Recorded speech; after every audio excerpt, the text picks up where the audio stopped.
All right, feel free to start with questions.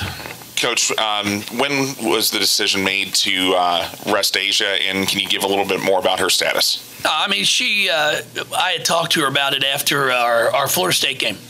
You know, with us playing UConn on Thursday, it eliminates one of our bye weeks.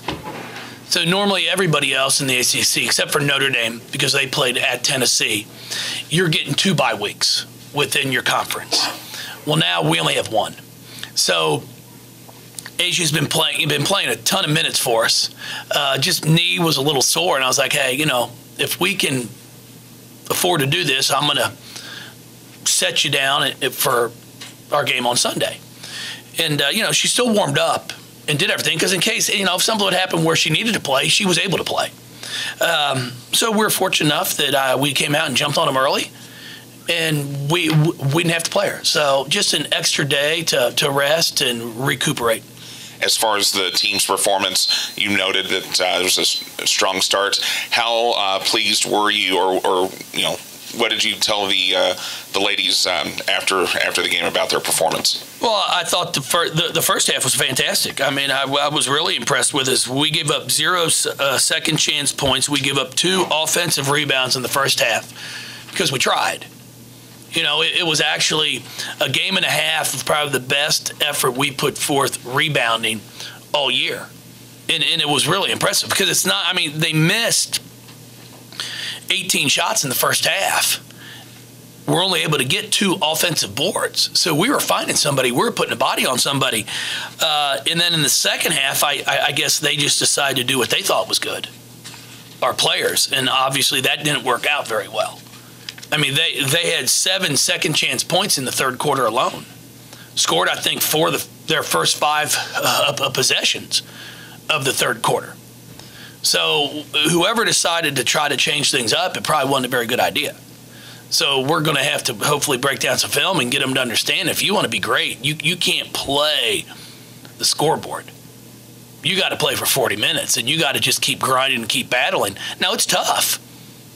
But that's what the great teams do, and that's what I'm challenging our group with. It was a game where you once again out-rebounded the opponent pretty significantly for the second time in a row.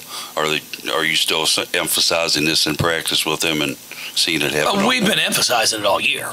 I mean, like, it's not like we don't talk about rebounding it every day in practice, Polly. It is kind of part of the game. You know, it's just a matter of how hard do you want to do it, because it's hard work.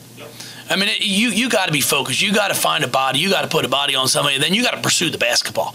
You got to want the ball more than somebody else wants the ball. And again, for the last game and a half, I mean, we were fantastic. Now that second half right there was not very good. So hopefully we can learn from this. I've told the players they're going to watch the game. They're going to come back and give us the breakdown of how they played, what they think they need to work on, what they did well, instead of us doing it to them.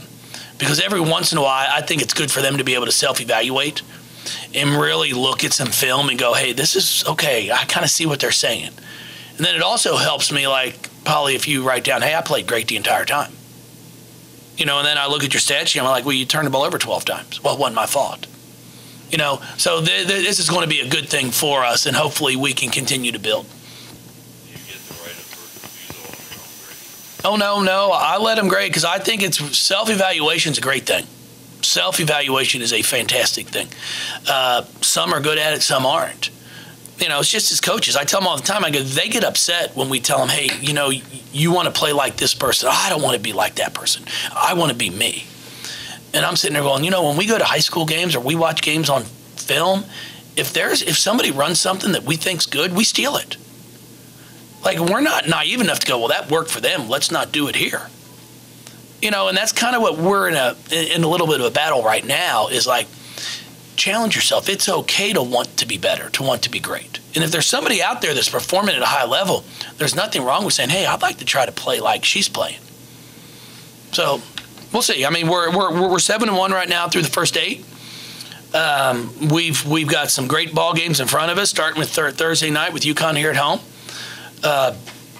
At Clemson, who's playing extremely well, the best ball they've played in the last, 4 or 5 years.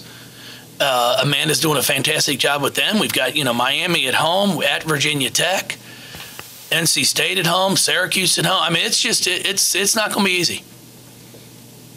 Not sure if you were aware, but North Carolina ended up upsetting Notre Dame today. I did see that. What does that do as far as opening up the conference? Obviously, they hold the tiebreaker against you, but with NC State still lurking out there undefeated, what does that do for the conference race? Well, I mean, obviously, it doesn't change anything in our mindset because we're sitting here. We knew, you only get to play some teams once, so we lose at Notre Dame, and it's like, okay, hey, we might not be able to be conference champs, but we got to take care of our own stuff. I mean, NC State's the team right now that's in first place in our league.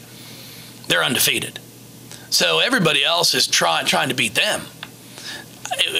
There's so many games in front of us right now that if we start looking at, man, we got a chance to be conference champs, we're going to end up losing 4 of them. So we're more concerned about one game at a time. If we're fortunate enough to be able to fall into that, because we don't control it right now. We got to have somebody else help us again. Last year when we beat them here, we were in control of all of it.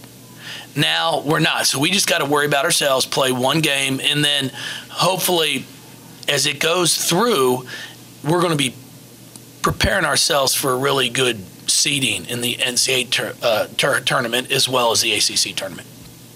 Jeff, just to clarify on Asia, did you think about doing that with anybody else? Why her? Was it the knee specifically? She was just sore. Okay. Yeah, she was sore. She's played more minutes than anybody else. So yeah. You expect her 100% for Thursday? Yeah. When you play UConn, how much time do your players spend looking forward to that game? Well, I mean, I don't think they thought about it until today. I mean, because we've had so many games to worry about. You just play them one game at a time. We'll be excited. I mean, there's no question. UConn's going to be excited. I mean, it's a big game for both of us. So I'm hoping to be able to get 18,000 in this place and have a great environment, and hopefully we play well and they play well, and it's a great game for women's basketball. You mentioned the seedings, and as a log jam at the top of the AP poll with a whole bunch of teams with one loss, and you mentioned this other times. You really have to play for that to get the, like you did last year, to get that #1 seed. So you got a chance coming up here Thursday. Is that playing all right? Well, I mean, it's a big game, of course. I mean, because it's not a game that's going to affect our conference standings because it's a non-conference game. It'd be a great win if you're able to win. It's a team I think we're like 0-62 against since I've been here. So I mean, there's a lot of excitement about it. But at the same time, no matter what happens on Thursday, we got to be prepared for a quick turnaround and play at Clemson on Saturday. And you mentioned North Carolina State. Yeah, I still got NC State towards the end of the year, but it's. If you win Thursday and you go down there to Clemson and you're not focused and you don't play well and you lose, nobody's going to care about Thursday. So that's why I'm a firm believer. You got to be prepared every single game, especially in this league. It's the best this league's been from top to bottom in the 6 years that I've been a part of it. Coach, to kind of bounce off that, you mentioned playing UConn on Thursday, kind of almost a break in the midst of the conference. Like, do you like playing that, or do you prefer a non-conference game like this maybe in December? Well, no, I mean, it works out for us this year because we do get the 2 bye weeks. So we're able to slide a non-conference game into one of them. But now for next year, when we go to 18 conference games, we're not going to be able to do one of these during the conference season because I'm not going to give up my only 1 bye that I'm going to get in January and February to play non-conference games. So if we're able to keep this going with them, we're going to have to play it in November or December. And that's something that we're working on, but it's really tough to find dates around of exams and TV schedule and all that stuff.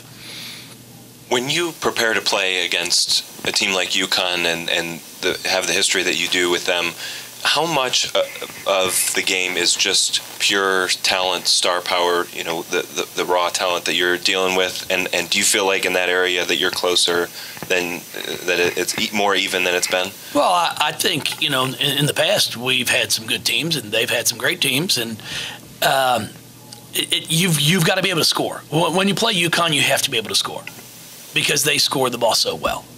If you go on a 3 or 4 minute drought, it's game over.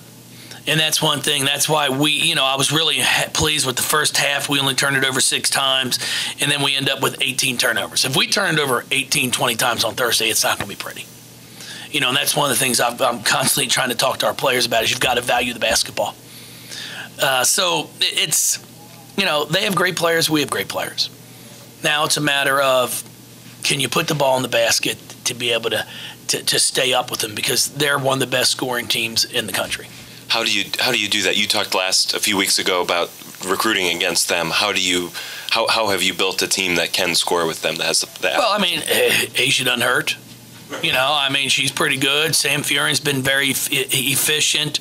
Kylie Shook's been scoring the ball better for us. Erica, has been knocking down the open 3. Dana's been playing well. So, it's just you've just got to go out and find players that can score. It's the one thing about it is every once in a while you'll go out and recruit somebody and say, man, they can really defend. But I can teach you to become a better defender, but it's really hard to teach you to be able to score. If you can't score, it's a long year for you. Coach, one last question about Asia. Is it her right knee or left knee? Is it just general soreness? I don't even know. I don't even ask those questions. They say their knee's hurting. I'm like, okay, let's see the trainer. Let's take care of it. Now we take care of we have great medical staff, and I really don't know which knee it is. She could have played today. She could have played today if she needed to play, and she would have. But there was, this was an opportunity that we had that we could rest her. Is it something? Because her shooting has been down a little bit, during stretches this season. But she was 10 for 16 on Thursday. Right. The Florida State game not considered, but in other games, there have been times where she slumped a little bit. Has that affected? It's basketball. It happens to everybody. So it's nothing that you get worried about or concerned about. Basketball is a game of percentages. It's always going to be. I laugh with my kids all the time. They sit there and I'll ask them, hey, if somebody's 8 for 8 and they're a 50% shooter, are you throwing them the ball? They're like, oh, yeah. I go, no, if I'm a 50% shooter and I'm 0 for 8, you're not going to give it to me, are you? They're like, no. I go, what percentage is to tell you to throw it to me? Because the odds of me going 0 for 9 are probably less than the odds of you going 9 for 9. Well, then they start thinking, boy, and I get them all confused. That's why I tell them all the time. I go, that's why when you warm up, they all get so worked up. My philosophy was when I warmed up before a game, if I was making shots, I'm like, all right, it's going to be a good night. And if I was missing shots, I'm like, oh, hell yeah, it's going to be a good night because now I'm going to make them during the game. If you let this stuff get to your mind, boy, you aren't very strong-minded. And that's what you got to be if you're going to play at this level because you have ups and downs. So it makes it fun. Thank you, everybody. Look forward to seeing everybody Thursday, hopefully. Thank you. Thank you.